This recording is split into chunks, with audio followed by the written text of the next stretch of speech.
As you'll know it by now, maybe even off by heart, but 0800 234 6565 will be the number to call to speak to Ando and Benno from 5 o'clock tonight. So you can write it down just now, 0800 234 6565. But that is for later. Right now, we head to the south coast, where hopefully it took Matthew Raisbeck and John Anderson less time to travel from the hotel to St Mary's than it did to travel from Newcastle to Southampton yesterday. Good afternoon, gentlemen.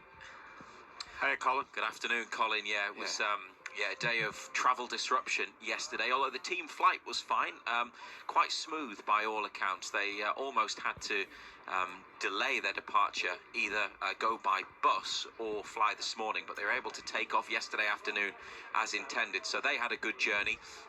Took us about 8 hours to get from Newcastle to Southampton yesterday, but we're here, we made it, and we're looking forward to this because it should be Newcastle bouncing back from last weekend's defeat at home by Bournemouth. Yes, we will return briefly to that Bournemouth defeat in just a moment, but a reminder of the team and just the one change, Reza.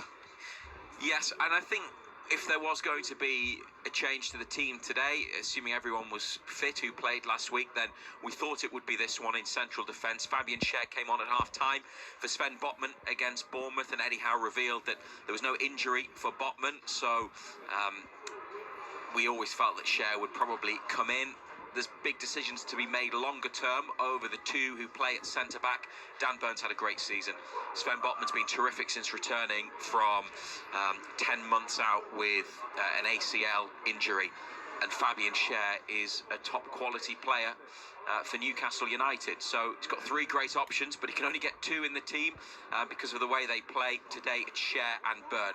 Dubravka continues in goal with Nick Pope just back from a 7-week absence with a knee injury. So Dubravka, Livramento against his old club, Schär, Burn, Hall, Bruno, Tonali, Joelinton, Murphy, Isak and Gordon, and the bench, Pope, Trippier, Botman, Osula, Almiron, who is still a Newcastle player, Kelly, Willock, Longstaff and Miley. At some point, Ando, Eddie Howe is going to have to introduce a bit of consistency into that centre-half pairing. I know he's sort of not had to worry about that too much with Botman being out for so long, but there is going to need to be consistency at some point.